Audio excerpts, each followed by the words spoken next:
Necesito ayuda. Mi esposo me está exigiendo una prueba de paternidad a nuestro bebé recién nacido. ¿Hay alguna ley para evitarlo? El silencio en nuestra habitación era más ensordecedor que cualquier grito. Josué estaba de pie, junto a la cuna donde nuestra hija, Luna, dormía con una paz que nosotros habíamos perdido para siempre. Yo estaba sentada en la cama, con el cuerpo aún dolorido del parto y el alma hecha trizas. Él no me miraba a mí, su mirada estaba fija en la pequeña, pero no con la ternura de un padre, sino con la frialdad de un investigador. No cuadran las fechas, Alejandra, dijo por fin, su voz era un hilo tenso, carente de toda emoción. Necesito una prueba de paternidad. No puedo seguir así. Cada palabra fue un latigazo en el aire quieto. ¿Cómo se atrevía? ¿Cómo podía reducir los milagros del amor, de la creación de una vida, a un simple cálculo de fechas en un calendario? Sentí una indignación tan feroz que me quemó por dentro.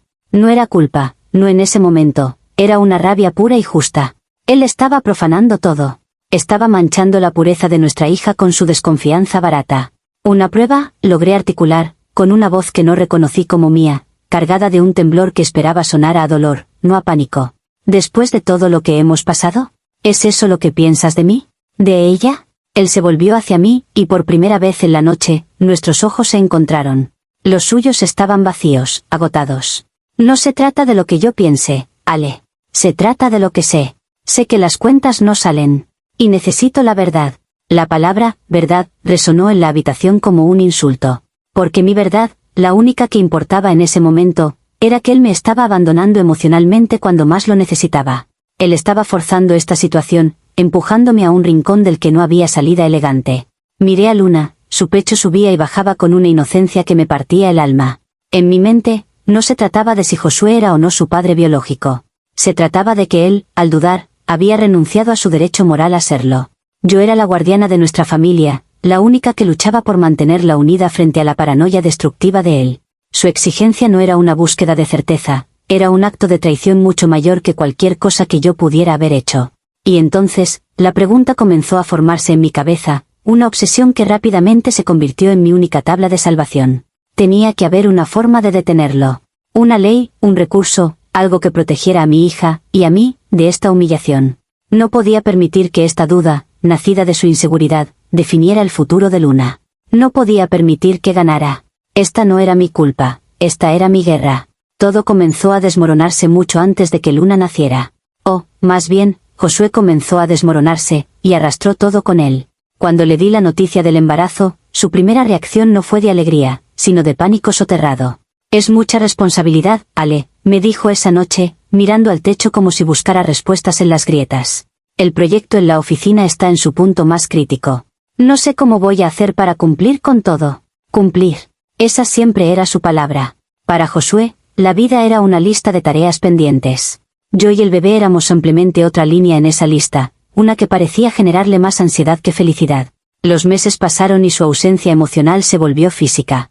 Llegaba a casa pasada la medianoche, los fines de semana se los pasaba frente a la laptop, respondiendo emails interminables. Mis quejas eran recibidas con suspiros de fastidio. ¿No entiendes que lo hago por nosotros? ¿Por el futuro de esta familia? Y yo lo entendía. O al menos, esa es la historia que me repito a mí misma. Lo entendía, pero el vacío que sentía era tan vasto y tan frío que el entendimiento no servía de consuelo. Me sentía invisible. Un cascarón que albergaba una vida nueva, pero que nadie veía. Anhelaba una mirada, un gesto, una palabra que no estuviera teñida de estrés laboral. Anhelaba que me deseara, no como la madre de su hijo, sino como la mujer con la que se había enamorado. Fue en ese vacío donde apareció Leo. Era un colega nuevo en mi trabajo, con una sonrisa fácil y una manera de escuchar que hacía sentir que tus palabras eran lo más importante del mundo. Notó mi tristeza un día en la cafetería. ¿Estás bien, Alejandra? Pareces perdida. Y yo, tonta y vulnerable, me derrumbé. Le conté sobre la soledad, sobre la frialdad de Josué, sobre el miedo a ser una madre sola dentro de un matrimonio. Leo no me dio soluciones. Solo me dio compañía. Su atención fue un bálsamo para mi ego herido. Cuando me invitó a tomar un café fuera del trabajo, después de que yo había dejado clarísimo lo infeliz que era en mi casa, supe que estaba cruzando una línea. Pero en mi mente, no era una línea hacia la infidelidad. Era una línea hacia la supervivencia. Josué me había abandonado primero.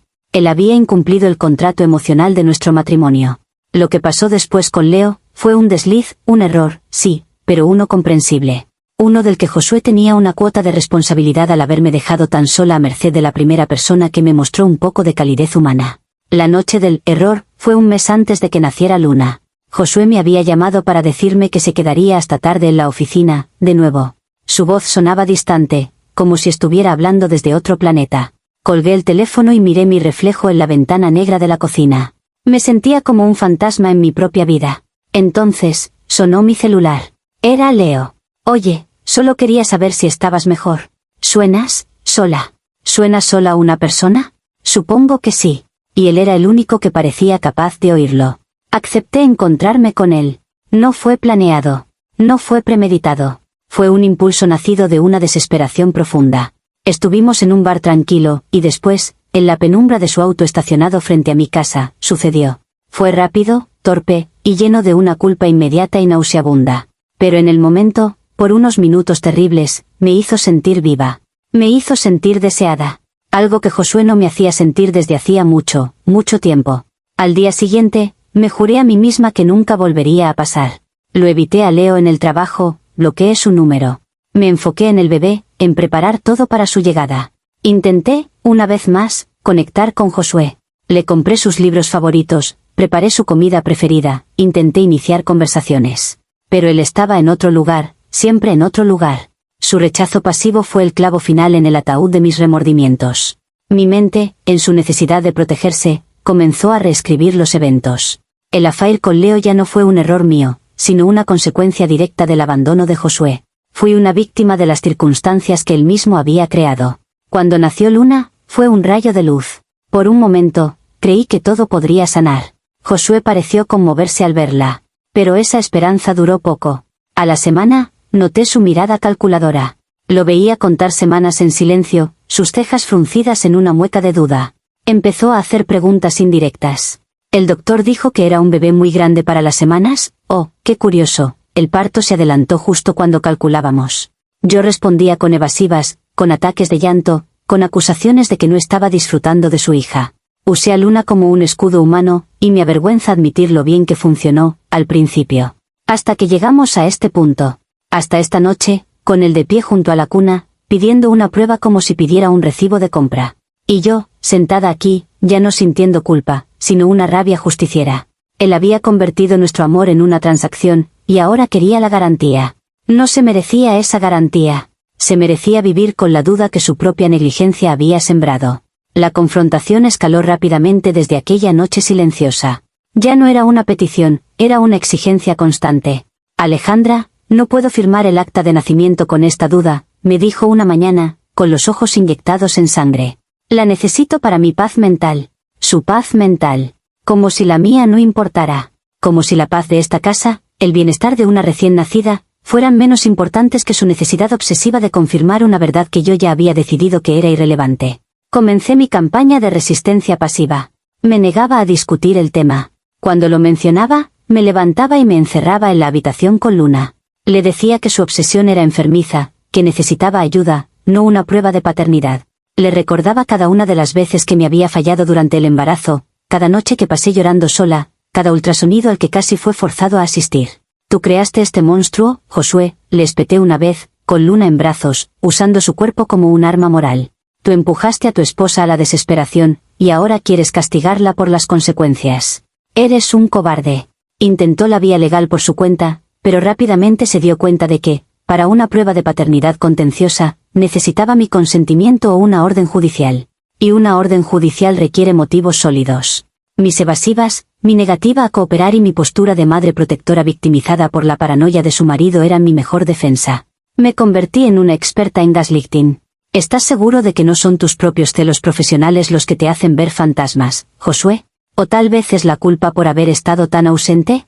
Veía cómo la duda se instalaba en sus ojos, no sobre la paternidad, sino sobre su propia cordura. Pero Josué no es tonto. Un día llegó a casa con una determinación feroz en la mirada. Había hablado con un abogado. Mi abogado dice que tenemos un caso sólido para pedir la prueba a un juez. Las fechas no cuadran, Alejandra. Y tu negativa solo hace que parezcas más culpable. El corazón se me encogió de miedo, pero mi cara mostró solo desprecio. ¿Un abogado? ¿De verdad, Josué? ¿Vas a llevar a la madre de tu hija a los tribunales? ¿Vas a someter a esta bebé a un escándalo legal por tu inseguridad? ¿Qué hombre tan pequeño te has vuelto? Él palideció. Yo había encontrado el punto débil, su imagen de sí mismo. Por un momento, creí que había ganado. Ahora estamos en un punto muerto, un campo de batalla frío y silencioso. Josué duerme en el sofá. Yo duermo con Luna en la cama matrimonial, abrazándola como si fuera la única cosa real en este mundo. La casa, que debería estar llena de los arrullos de un recién nacido, está llena de reproches mudos y de la niebla tóxica de la desconfianza. He pasado horas interminables investigando en Internet. Derechos de la madre en una prueba de paternidad, cómo oponerse a una prueba de ADN, ¿puede un padre forzar una prueba de paternidad? Mi búsqueda desesperada me ha llevado a foros, a sitios de firmas de abogados, y finalmente, aquí. A confesarme ante extraños porque ya no tengo a nadie más. Porque la persona que debería ser mi roca es mi verdugo. En la distorsión de mi mente, yo soy la heroína de esta historia. Estoy luchando por la integridad de mi familia. Al negarme a la prueba, no estoy ocultando una verdad, estoy protegiendo a mi hija del veneno de la duda de su padre. Estoy defendiendo el principio de que una familia se construye sobre el amor y la confianza, no sobre los resultados de un laboratorio. Si cedo, estaría validando su toxicidad. Estaría diciendo que su desconfianza es legítima, y no lo es. Nunca lo será. Josué me ha robado la alegría de la maternidad. Ha convertido los primeros meses de vida de Luna en una pesadilla de sospechas y acusaciones. Él ve a su hija y lo primero que piensa es en una posible traición. Yo la veo y veo a mi hija, un ser puro que necesita protección, incluso de su propio padre. La ley que busco no es solo una ley legal, es una ley moral. Una que debería proteger a las mujeres y a los niños de los caprichos paranoicos de los hombres que no supieron valorar lo que tenían. Si al final me obligan, si un juez le da la razón, no será su victoria. Será la prueba final de que este mundo está podrido, y de que yo tenía razón al intentar proteger a mi hija de él. Comentarios populares de Reddit, sobre la historia principal. Usuario, Anónimo 1. Tu relato es un masterclass en autojustificación. Has construido una narrativa elaboradísima donde tu infidelidad no es más que una consecuencia comprensible del abandono de tu marido, y donde su demanda de claridad se convierte en un acto de toxicidad. No eres una víctima, eres una arquitecta.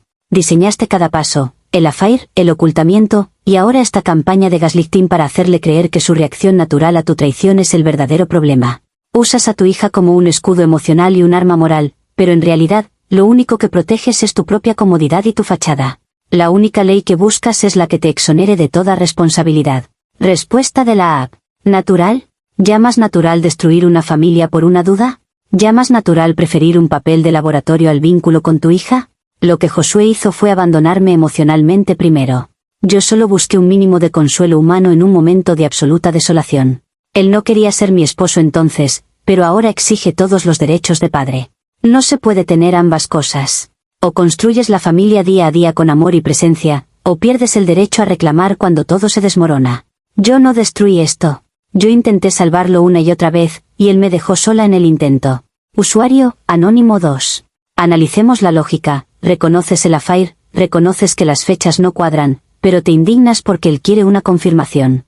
Esperas que Josué simplemente asuma la paternidad financiera y emocional de un niño que podría no ser suyo, basándose únicamente en tu palabra, que, permíteme recordarte, ya has quebrado. Tu posición no se basa en el amor o la protección, sino en el control. Controlar la narrativa, controlar a Josué mediante la culpa y controlar el futuro de tu hija para evitar enfrentar las consecuencias de tus actos.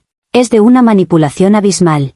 Respuesta de la app. No se trata de control, se trata de principios. El principio de que una familia es más que ADN. El principio de que un padre es el que cría, el que ama, el que está presente. Josué no estaba presente. Si ahora quiere entrar a la fuerza en la vida de Luna, debe hacerlo con fe, no con una exigencia fría y legalista. Al pedir esa prueba, está diciendo que su conexión con ella es condicional. ¿Y qué pasará después? ¿Si se cae y no sangra como él? ¿Si no tiene sus ojos? ¿Volveremos a pasar por esto? Yo estoy protegiendo a mi hija de un hombre cuya lealtad es tan frágil que depende de un resultado de laboratorio. Usuario, Anónimo 3. Lo más preocupante es cómo describes a tu hija.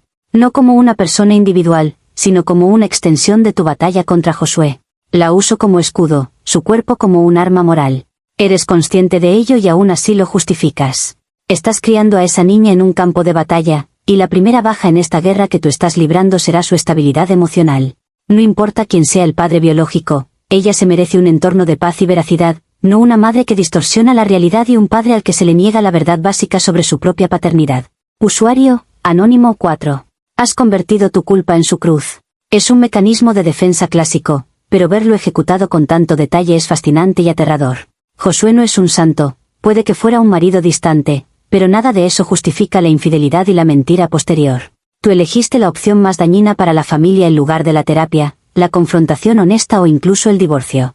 Ahora, te aferras a una supuesta ley moral que solo existe en tu cabeza para evitar que la ley real te alcance. Cuando todo se derrumbe, y se derrumbará, recuerda que fuiste tú quien puso la primera bomba. Respuesta de la app. Ustedes no entienden. Ustedes viven en un mundo de blanco y negro, donde un error borra años de dedicación. Yo luché por mi matrimonio cuando él había tirado la toalla. Yo cargué con la carga emocional de los dos. Lo que hice fue desesperado, no malvado.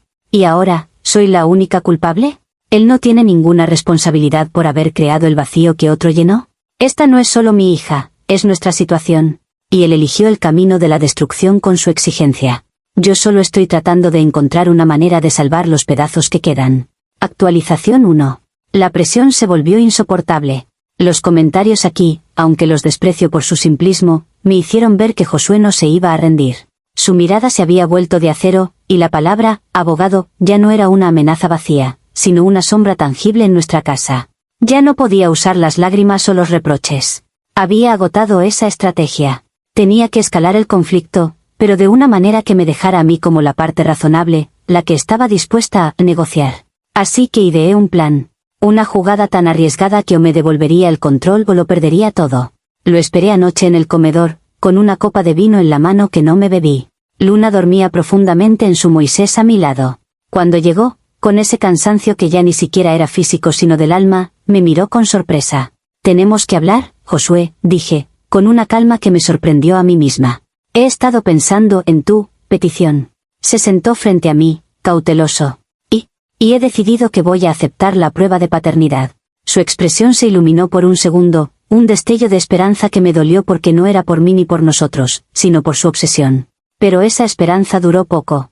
Dejé que el silencio se cargara de tensión antes de soltar la segunda parte. Bajo una condición, continué, mirándolo fijamente a los ojos. Si la prueba confirma que eres el padre biológico de Luna, yo iniciaré inmediatamente los trámites de divorcio y lucharé por la custodia total exclusiva.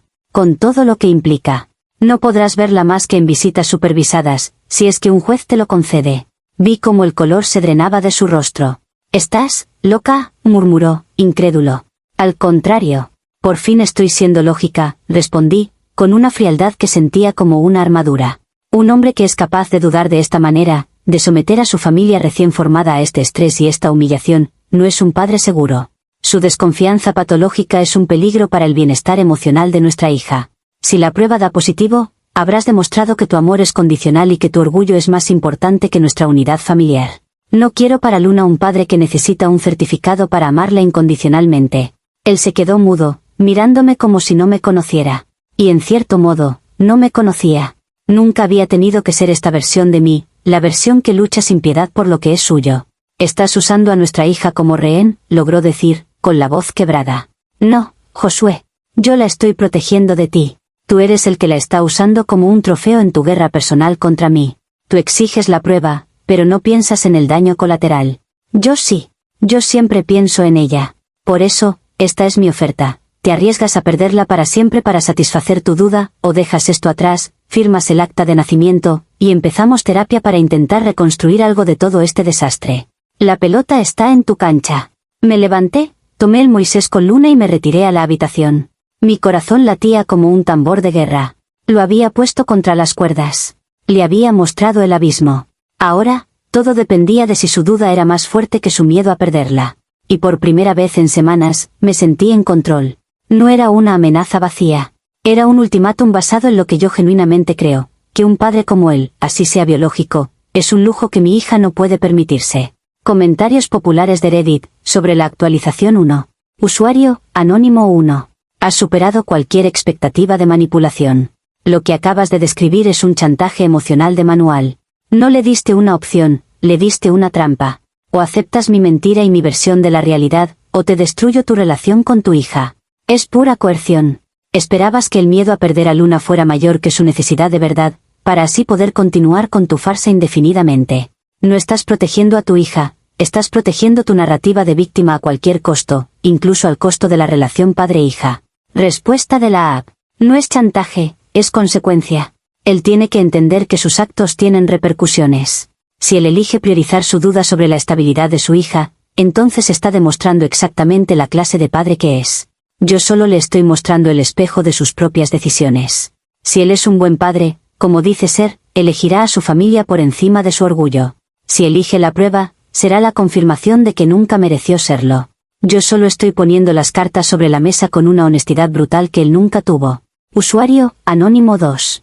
Esta actualización es un ejemplo perfecto de cómo una persona narcisista reacciona cuando pierde el control. En lugar de ceder, intensifica la apuesta. Has creado una situación de, cabezas yo gano, cruces tú pierdes. Si cede, ganas y continúas tu mentira. Si no cede, lo pintas como el monstruo que eligió una prueba sobre su hija. Es una jugada maestra y repulsiva. Lo más triste es que estás tan inmersa en tu papel que realmente crees que eres la heroína. Usuario, Anónimo 3. ¿Y si la prueba sale y él no es el padre? En tu ultimátum, solo contemplas la opción en la que él lo es, para hacer la pérdida más dolorosa. Pero si no lo es, ¿qué? ¿Te llevarás a la niña y lo dejarás con una deuda de manutención por un hijo que no es suyo después de haberlo chantajeado? Tu plan no tiene en cuenta esa posibilidad porque, en el fondo, sabes o sospechas que él sí es el padre y por eso usas ese escenario como tu arma.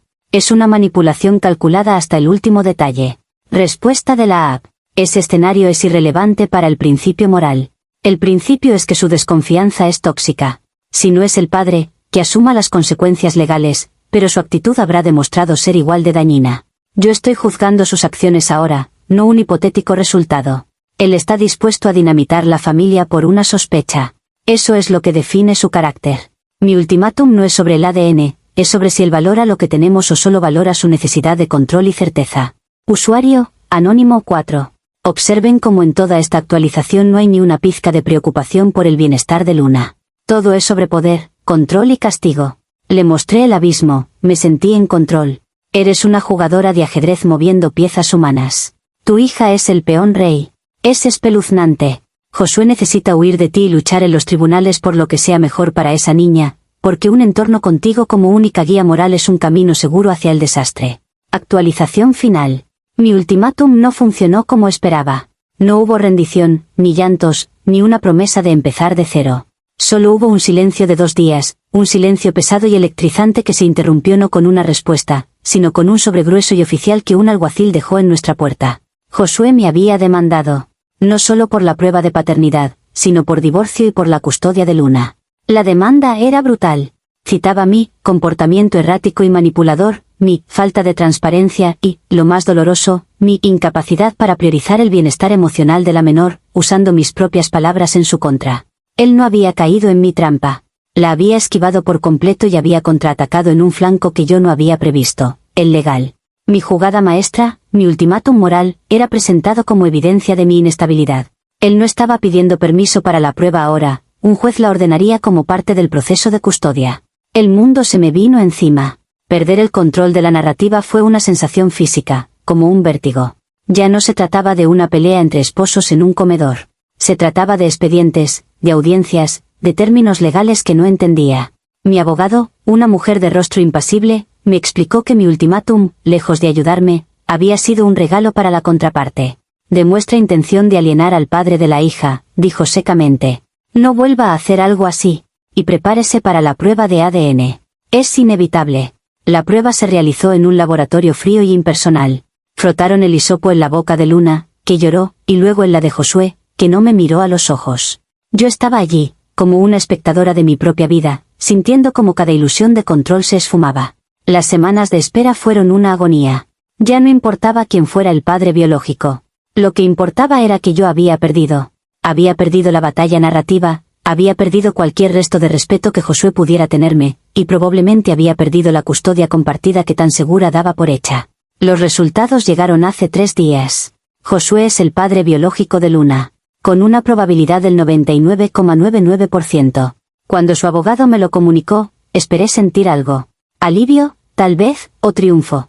Pero no sentí nada. Solo un vacío enorme. Porque la victoria, la verdad que yo decía defender, Se sentía como una derrota absoluta. Ahora, el divorcio procede. La custodia se disputará en los tribunales, y mi abogado me advierte que, tras mi conducta alienadora, lo más probable es que consiga un régimen de visitas muy restringido. Josué tiene las de ganar.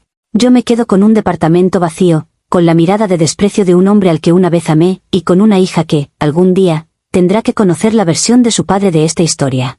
Y a pesar de todo, en la quietud de esta soledad, mi mente aún busca una justificación. No fue mi culpa. Él me forzó a esto. Él eligió la ley sobre el amor. Él convirtió nuestra familia en un caso judicial. Yo solo intenté proteger lo nuestro. El sistema, los abogados, los jueces, ellos son los que destruyeron todo. Yo solo amaba demasiado. Eso es lo que me digo a mí misma para poder dormir por las noches. Es la única verdad que me queda. Comentarios populares de Reddit, sobre la actualización final. Usuario, Anónimo 1. Y aquí se cierra el círculo de la autodestrucción.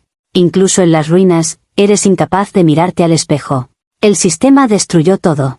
No, Alejandra. Tú lo hiciste. Tu infidelidad, tus mentiras, tu manipulación, tu chantaje fallido. Cada paso fue tuyo. Josué simplemente se negó a vivir en la distorsión que creaste y usó las herramientas que la sociedad ofrece para encontrar la verdad y proteger su relación con su hija de tu toxicidad. Este no es un final trágico para ti, es una consecuencia lógica y predecible. Respuesta de la app. Ustedes nunca entenderán el contexto. Nunca sentirán la soledad de un embarazo vivido en compañía de un fantasma. Él tuvo todas las herramientas, todo el apoyo del sistema. Yo solo tenía mi instinto de proteger a mi hija de su frialdad. Que haya ganado en un tribunal no lo hace moralmente correcto.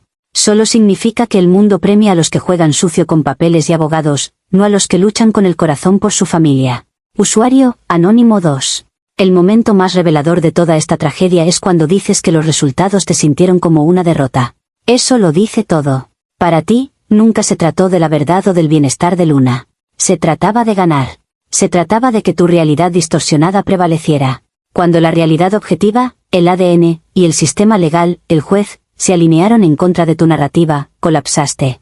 Porque tu mundo solo puede existir si los demás se pliegan a él. Espero que Luna, con el tiempo, pueda ser criada lejos de ese egocentrismo. Usuario, Anónimo 3. Es un final perfecto para tu arco. No hay redención, no hay aprendizaje, solo el refuerzo de tu victimismo. Vas a pasar el resto de tu vida creyendo que fuiste una mártir traicionada por un hombre y un sistema injustos, en lugar de la arquitecta de tu propia miseria. Es triste, pero es coherente. La verdadera lástima es para Luna, que tendrá que navegar la complicada realidad de tener una madre que vive en una fantasía de persecución y un padre que tuvo que luchar legalmente por el derecho básico a saber si era su hija. Respuesta de la app. Guarden su lástima. No la necesito. Yo sé la verdad. Sé que di todo por mi familia y fui destruida por ello. Luna me conocerá como la madre que se enfrentó a todo por ella. Y si eso me convierte en la villana en la historia de los demás, entonces que así sea. Prefiero ser la villana en su mundo podrido que traicionar mis principios y aceptar que la desconfianza y la duda son bases aceptables para una familia. Mi conciencia está limpia.